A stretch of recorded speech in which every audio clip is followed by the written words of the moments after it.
Paz do Senhor a todos, meu nome é Robert Godoy, você está no canal Cristão e hoje nós daremos continuidade ao Resumindo 7, o resumo da leitura bíblica que fizemos nos 7 dias da semana. E hoje nós vamos continuar em João, Evangelho de João, capítulo 19. Paramos em João, capítulo 18, vamos para João 19 até Atos dos Apóstolos 19. Aqui em João 19, diz que Jesus estava sendo interrogado por Pilatos. E Pilatos pergunta a Jesus: de onde és? Mas Jesus não lhe deu resposta. E disse-lhe, pois, Pilatos: não falas a mim? Não sabes tu que eu tenho poder para te crucificar e tenho poder para te soltar? Respondeu Jesus: nenhum poder terias contra mim se de cima não te fosse dado. Ora, o que Jesus disse foi semelhante ao que João Batista também disse. Quando vieram perguntar: olha, Jesus está batizando, e você o que diz? João Batista diz: o homem não pode receber coisa alguma se do alto não lhe for dada. E aqui Jesus disse para Pilatos que ele não teria poder nenhum sobre Cristo se do alto não fosse concedido. Ou seja, o cristão ele deve entender que a sua vida está nas mãos de Deus, que tudo o que acontece é por, no mínimo, permissão de Deus. Então, tendo isso em mente, estando com sua vida entregue para Deus, ele deve ter paz. Nenhum poder teria sobre mim se do alto não te fosse dado. Eu não estou aqui porque você tem autoridade, mas eu estou aqui porque a verdadeira autoridade, a autoridade do alto, me colocou aqui. E me submetendo a essa autoridade que eu estou diante de você. Então, por isso, Jesus diz: nenhum poder teria sobre mim se do alto não te fosse dado. No capítulo 20, vai falar acerca do Jesus, depois de ressurreto, ele aparece aos seus discípulos e diz: paz seja convosco. E mostrou as suas mãos e o seu lado, e disse-lhe Jesus: assim como o Pai me enviou, eu também vos envio. Jesus estava enviando seus discípulos, enviando a igreja para a obra, para o serviço, para o evangelismo. E havendo dito isto, assoprou sobre eles o Espírito Santo. E disse: aqueles a quem perdoardes os pecados, lhes são perdoados, e aqueles a quem retiverdes, lhes serão retidos. Isto é, a igreja, como igreja, na condição de igreja, ela tem essa autoridade de, no meio eclesiástico, perdoar, reter e perdoar pecados. Isto não é uma atribuição de uma única pessoa, que fica em um confessionário ouvindo pecados individuais. Não, mas isto é, para o bom andamento da igreja, o que os irmãos decidirem será aprovado por Cristo. O que ligar na terra será ligado no céu. E o que desligar na terra terá sido desligado no céu. E também fala aqui de Tomé, da incredulidade de Tomé. Quando falaram para Tomé, Tomé não estava presente, mas que Jesus tinha se manifestado, Tomé não creu. E disse: se eu não vir o sinal dos cravos em suas mãos e não puser o meu dedo no lugar dos cravos, não crerei, de maneira nenhuma crerei. E Jesus então, 8 dias depois, se apresenta perante Tomé e diz: põe aqui teu dedo e vê as minhas mãos, e chega também a tua mão no meu lado, e não sejas incrédulo, mas crente. Aí então Tomé creu. E daí Jesus vai dizer: porque me viste, creste. Bem-aventurados que não viram e creram. Já estava dito nas escrituras, já estava profetizado, o próprio Jesus disse que ia ressuscitar, os irmãos ali testificando que Jesus havia ressuscitado, mas mesmo assim Tomé não creu. Foi necessário que Jesus aparecesse para ele, para que ele cresça. Aí Jesus o repreende: não sejas incrédulo, mas crente. No capítulo 21, fala acerca da pergunta que Jesus faz ao apóstolo Pedro. Depois de novamente aparecer a alguns discípulos, estando no meio Pedro, depois de ter jantado com eles, Jesus pergunta: Simão, filho de Jonas, ama-me mais do que estes? E Pedro responde: sim, Senhor, tu sabes que eu te amo. Jesus diz: apacenta os meus cordeiros. Tornou Jesus a perguntar: Simão, filho de Jonas, ama-me? E ele respondeu: sim, Senhor, tu sabes que eu te amo. E pela terceira vez, Jesus perguntou: Simão, filho de Jonas, ama-me? E entristeceu-se Pedro, por Jesus ter perguntado terceira vez. E ele disse: sim, Senhor, tu sabes todas as coisas, tu sabes que eu te amo. Ora, é curiosa essa pergunta, porque Jesus não pergunta apenas se Pedro o ama. Mas Jesus pergunta: tu me ama mais do que estes? Tu me ama mais do que os outros discípulos? Ora, Jesus estava fazendo essa pergunta porque antes de sua crucificação e de sua morte, Jesus disse que seria abandonado, que todos iriam se escandalizar nele. Mas Pedro negou. Pedro disse: por ti darei a minha própria vida. Pedro acreditava que amava e amava muito a Cristo, e amava até mais do que os outros. Mas Pedro, que disse que daria vida por Cristo, negou a Jesus 3 vezes. Antes que o galo cante 2 vezes, 3 vezes me negarás. E de fato ele negou. Agora Jesus novamente chega para Pedro e vê se ele tem toda aquela confiança. Você disse que não me negaria e me negou. Agora Jesus pergunta: tu me amas?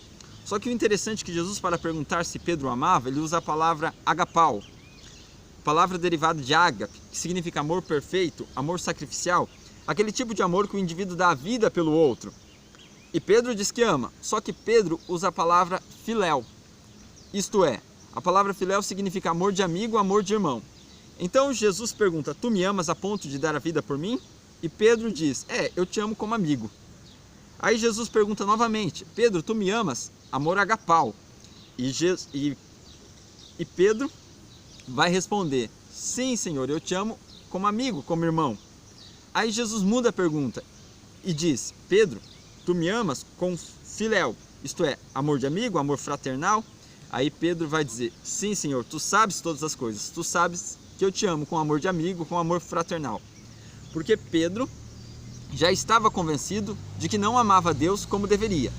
A princípio, antes da crucificação, ele pensava que amava Deus de toda a sua alma. Mas depois de ter negado Jesus, ele percebe que não tem todo esse amor que pensava ter, o amor que deveria. E então ele confessa a verdade: eu não te amo como deveria. Mas Jesus diz: apacenta as minhas ovelhas. Para cada vez que Jesus pergunta, a frase em seguida é: apacenta as minhas ovelhas. Jesus está mostrando para Pedro que, independente ele não seja quem ele pensava que fosse, independente que ele não se sinta seguro para dizer que amava Deus com amor perfeito, Deus tinha um ministério e o ministério não havia mudado. Eu quero que você apacente as minhas ovelhas, porque o que Deus tem na vida do homem não depende do que ele sente e de suas próprias emoções, mas depende do que Deus é capaz de fazer na vida do indivíduo. E agora Jesus diz: apacenta as minhas ovelhas. O amor de Cristo não havia mudado para com relação a Pedro. E aquele Pedro que disse que daria a vida por Cristo, não deu. Mas esse Pedro que não tinha coragem de dizer que daria a vida por Cristo, esse Pedro deu. Porque este Pedro morreu por amor ao Evangelho. E ele morreu crucificado de ponta cabeça. Assim entende a história. Assim entende a tradição. Porque ele teve essa coragem. Quando ele pensou que era alguém, na verdade ele não era. E quando ele entendeu que não era, aí ele começou a ser. Este Pedro, que não tinha coragem de dizer que amava a Deus, mostrou seu amor em obras, em atitudes. E assim termina o Evangelho de João. Agora, indo para Atos dos Apóstolos, capítulo 1, fala aqui no versículo 3 que, depois de ter padecido, Jesus se apresentou vivo com muitas e infalíveis provas, sendo visto por eles por espaço de 40 dias, falando de coisas concernentes ao reino de Deus. O livro de Atos começa falando que Jesus, depois de ressurreto, apareceu várias vezes aos seus discípulos, não uma, mas várias, e por espaço de 40 dias, ou seja, não ficou dúvida sobre a ressurreição de Cristo. Foi algo bem visível, foi algo que ficou claramente comprovado.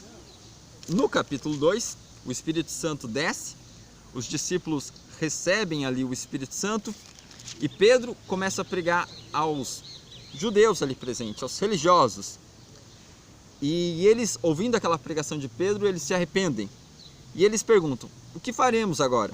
E Pedro diz: arrependei-vos e cada um de vós seja batizados em nome de Jesus Cristo para perdão dos pecados e recebereis o dom do Espírito Santo. Note que o apóstolo Pedro fala dom do Espírito Santo no singular, não é dons do Espírito Santo. O dom do Espírito Santo é o próprio Espírito Santo habitando na vida da pessoa. Quem batiza com o Espírito Santo é Cristo Jesus. Jesus concede o Espírito Santo.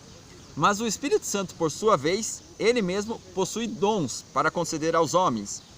Mas o dom a qual o apóstolo Pedro está se referindo é o dom do Espírito, isto é, o Espírito Santo vindo a habitar no crente, o Espírito Santo vindo a habitar na pessoa. Você vai receber o dom do Espírito, isto é, o Espírito Santo habitando em você.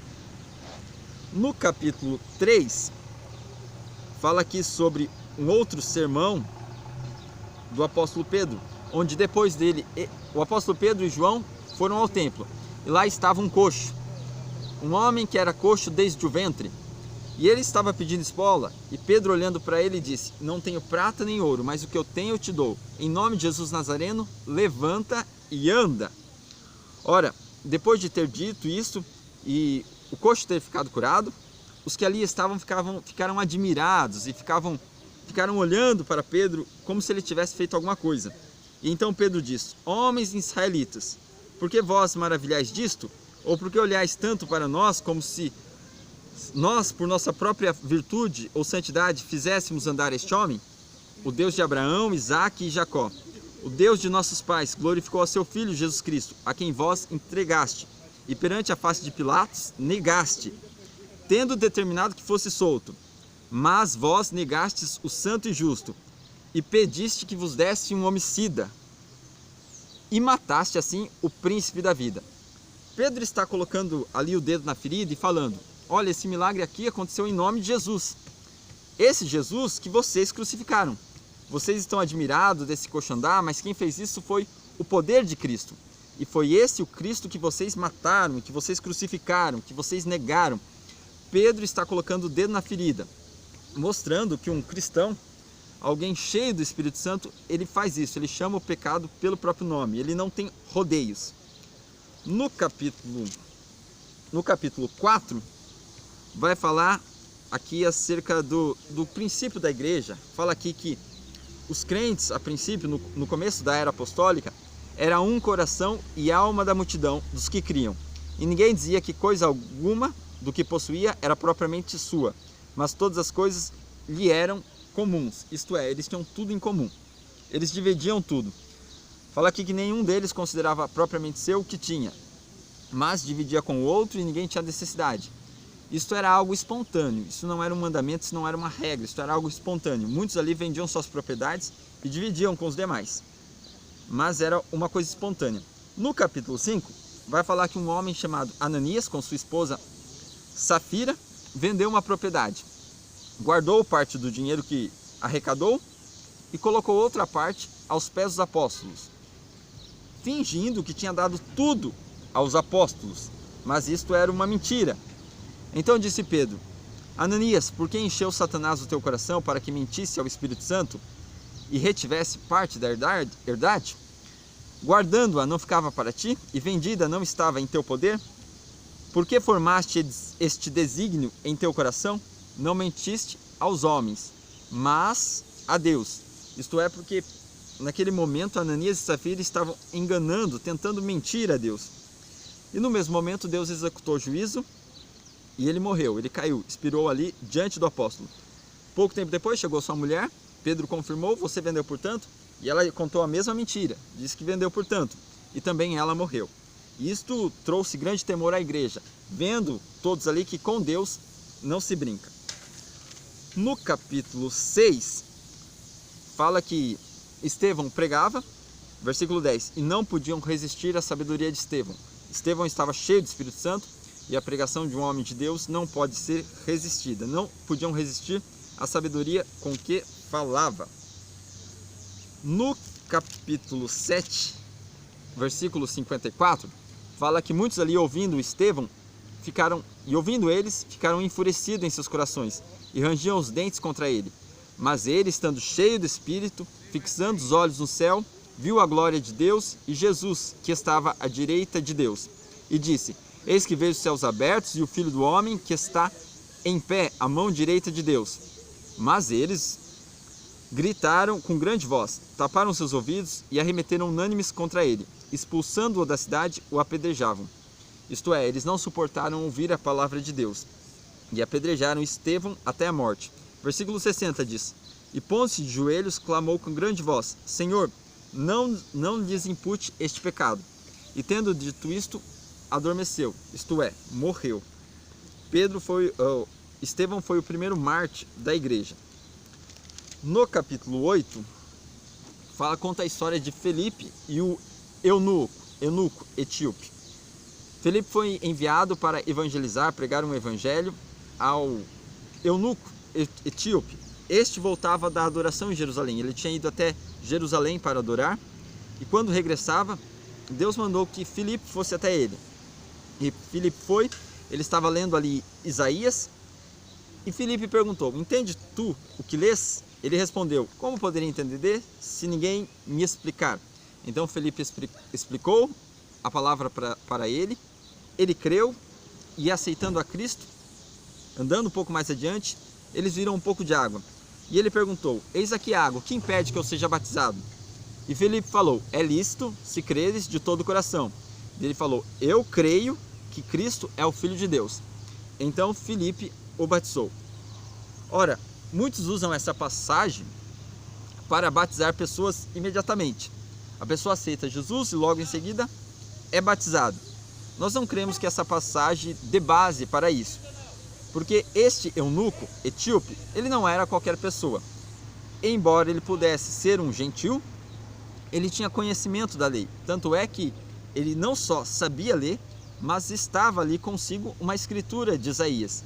Não era qualquer um que sabia ler naquela época, muito menos que possuía um exemplar das escrituras. No caso, ele sabia ler e possuía. Um outro fato é que ele tinha vindo da adoração em Jerusalém. Ele morava na Etiópia, tinha vindo de Jerusalém. Ou seja, ele saía da Etiópia, andava vários quilômetros para ir até Jerusalém adorar. Ou seja, era alguém comprometido e era alguém que tinha entendimento da lei. Alguns acreditam que ele era um judeu convertido. Outros alegam que ele não poderia ser um judeu convertido por ser eunuco. O eunuco não poderia se converter ao judaísmo. Mas alguns consideram que ele poderia ser chamado de eunuco apenas por exercer uma função real, a serviço ali da rainha de Candace, e não porque de fato ele fosse eunuco fisicamente, ou seja, que ele fosse ali, tivesse no seu corpo, fosse eunuco.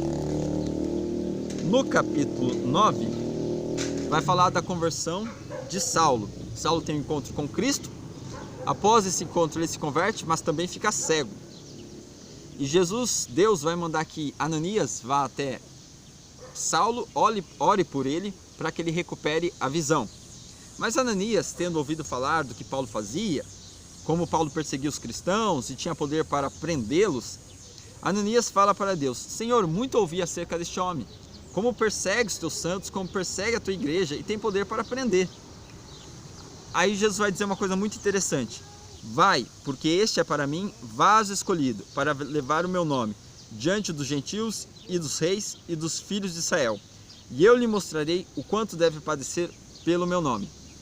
Isto é, disse que Saulo era um vaso escolhido. E de fato era. Em Gálatas capítulo 1, versículo 15, vai nos dizer que Paulo foi escolhido desde o ventre. Desde o ventre. Ou seja, mesmo ele no erro, mesmo na ignorância, ele já estava escolhido. Assim são muitos que hoje estão no erro, estão na ignorância, mas Deus tem um chamado, Deus tem um propósito. E no momento certo, a obra se cumpre. E aqui Deus fala para Ananias: vai, porque este é para mim vaso escolhido. E eu lhe mostrarei o quanto deve padecer pelo meu nome. De perseguidor passou a ser perseguido. Indo aqui para o capítulo 10, no capítulo 10 vai falar que Pedro vai até a casa de Cornélio, né? Isto é, Deus mostrou uma visão a Cornélio, mostrando que ele devia chamar o apóstolo Pedro, enviar seus homens em busca de Pedro. Também deu uma visão para Pedro, mostrando que Pedro deveria ir até Cornélio. Pedro assim entendeu a visão. E quando Pedro vai à casa de Cornélio, os homens de Cornélio vêm chamar a Pedro. Pedro aceita ir à casa de Cornélio. Quando Pedro chega na casa de Cornélio, aqui diz o versículo 24, Cornélio o estava esperando, tendo já convidado seus parentes e amigos mais íntimos. Ou seja, Cornélio, sabendo que vinha uma mensagem de Deus, que era o próprio Deus que iria falar com ele, ele reuniu os seus parentes e amigos mais íntimos. Isto é, Cornélio preparou ali uma arca da salvação.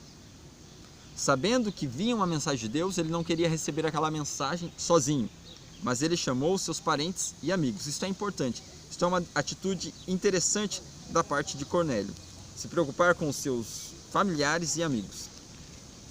No capítulo 11, fala aqui que Paulo e Barnabé pregaram por quase um ano na igreja em Antioquia, e lá em Antioquia os discípulos pela primeira vez foram chamados de cristãos. Em Antioquia o nome cristão foi usado pela primeira vez.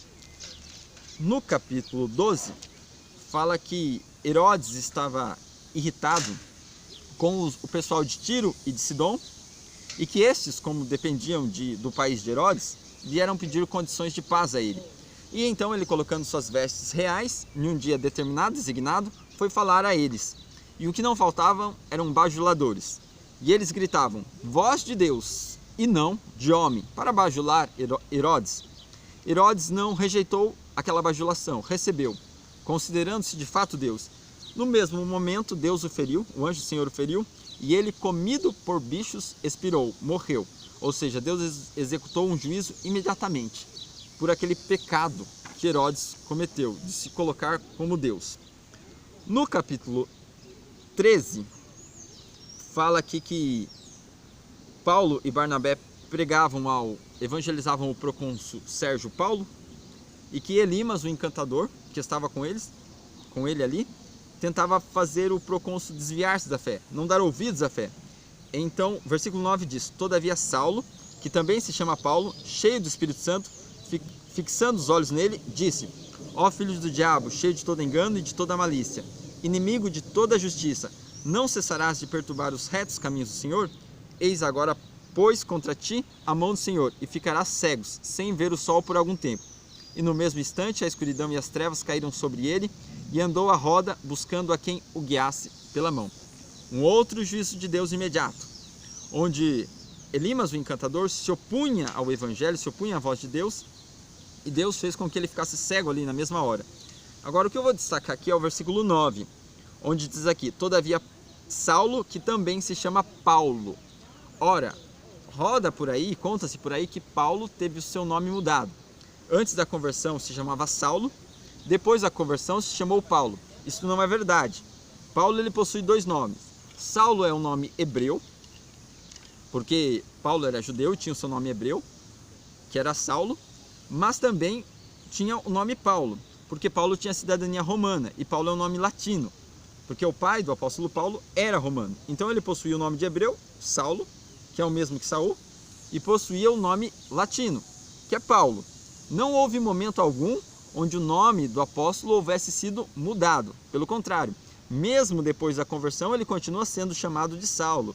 O Espírito Santo diz: separai-me a Saulo e a Barnabé para a obra que os tenho chamado. Então Saulo era o nome do apóstolo, e ele também usava Paulo, principalmente porque ele ia trabalhar com os gentios, e em alguns momentos o nome Paulo era mais apropriado para ele. Então em alguns momentos era Saulo, em outros era Paulo, mas os dois nomes eram o nome do apóstolo. Não houve uma mudança de nome. Tem até um hino da harpa cristã que diz que de Saulo ele se transformou em Paulo. Isso não é verdade. Tanto Saulo como Paulo era o nome dele.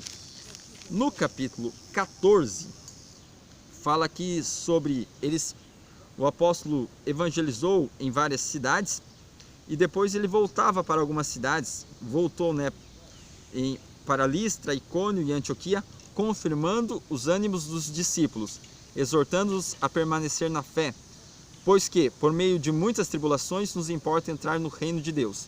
Ou seja, eles evangelizavam, depois eles voltavam para muitas das cidades que tinham passado, confirmando, incentivando a cada um que recebeu o evangelho a não largar e a não se desanimar, porque importa que por meio de muitas tribulações venhamos a entrar no reino de Deus. O reino de Deus é tomado à força.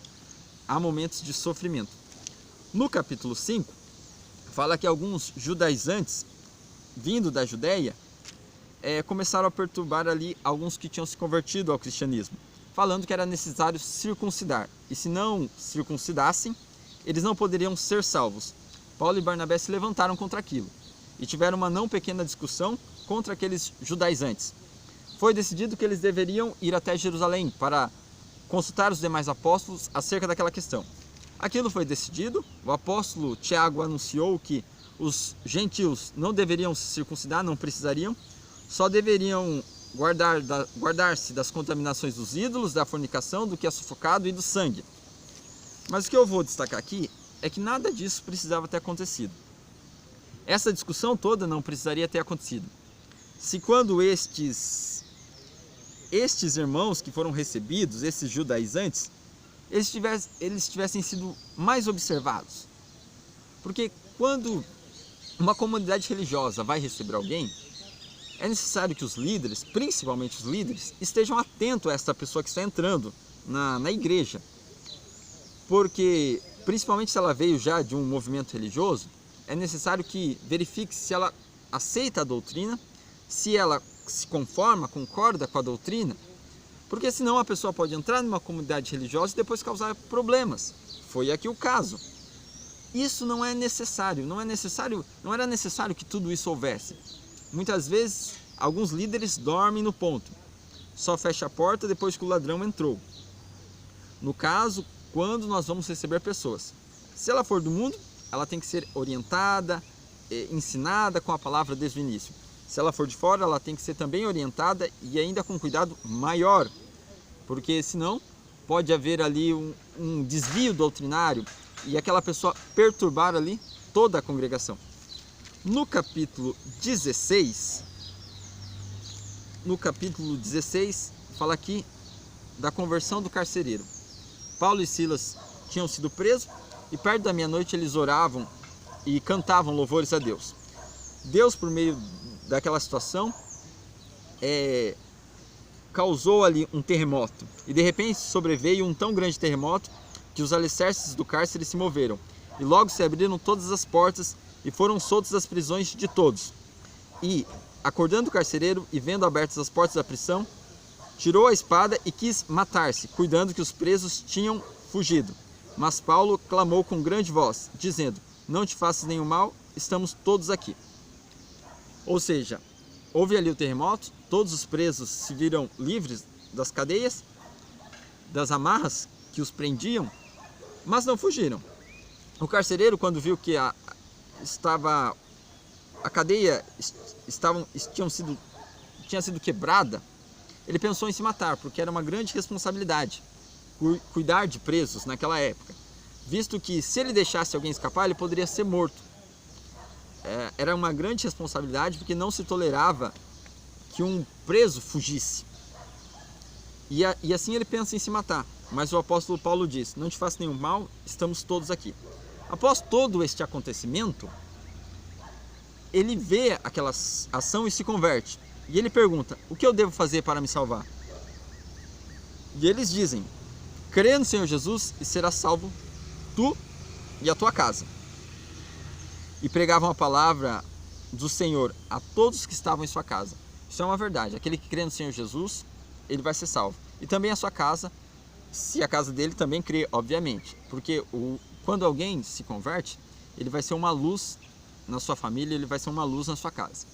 Então, o normal é que os seus também venham a se converter, principalmente se ele for um pai de família. Mas este texto não indica que a salvação é por filiação. Se o pai é salvo, o filho também é. Não, nada disso. Indica que quando você está numa casa, quando você é um crente ali, você é uma luz ali.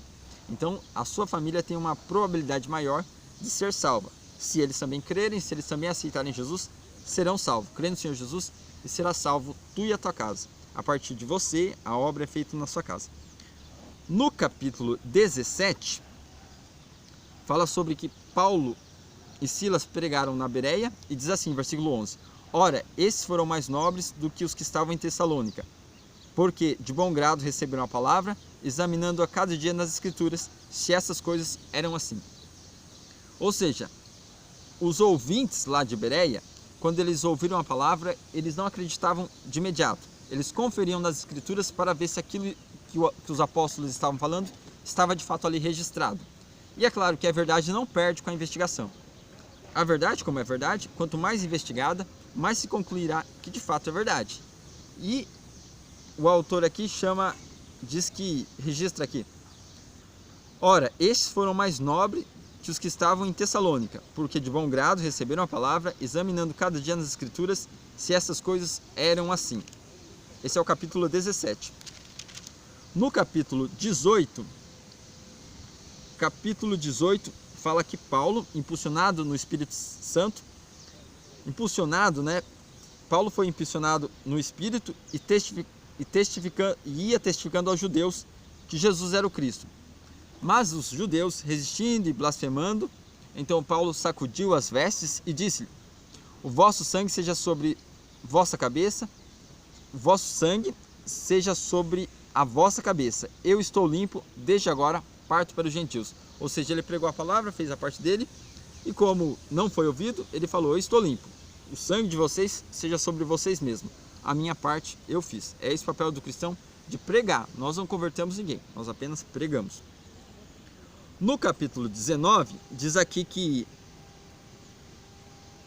sucedeu que Apolo estava em Corinto e Paulo, tendo passado por todas as regiões superiores, chegou a Éfeso. E achando ali alguns discípulos, perguntou para eles: recebestes vós já o Espírito Santo quando creste? E eles disseram: nós nem ainda ouvimos que haja Espírito Santo. E perguntou-lhes então: em que sois batizados? E eles disseram: no batismo de João. Mas Paulo disse: certamente Jesus batizou com água de arrependimento, dizendo ao povo que cresce no que após ele havia de vir, isto é, em Jesus Cristo.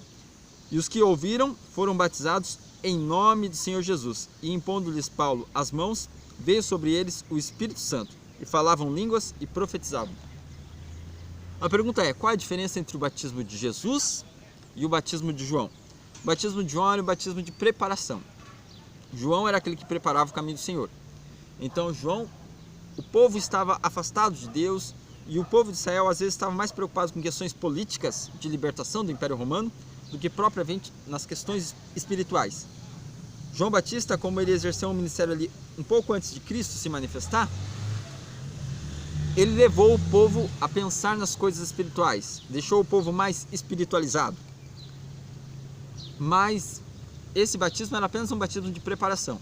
O verdadeiro batismo, o batismo maior, é aquele batismo de Jesus. Porque o batismo de Cristo é o batismo que nós nos identificamos com a morte e ressurreição de Cristo. Ao descermos nas águas, estamos morrendo com Cristo. Ao sairmos das águas, ressuscitamos com Cristo, assim como Cristo ressuscitou. E nós temos uma nova vida, não por nós mesmos, mas pelo sacrifício que Ele fez por nós. Então, esta é a diferença do batismo de João para o batismo de Jesus. O batismo de João era um batismo de arrependimento. O batismo de Jesus é aquele que nos identifica como cristão, como pertencentes a Cristo e partes dessa aliança. Quem quiser saber mais acerca do batismo, nós temos um vídeo aqui no canal chamado Entenda o Batismo nas Águas, onde nós falamos mais acerca do batismo. Mas aqui nós concluímos Atos capítulo 19. No próximo vídeo nós continuaremos Atos e provavelmente entraremos já em Romanos. Bom, espero que tenha sido útil, proveitoso para você, e até o próximo vídeo, querendo Deus.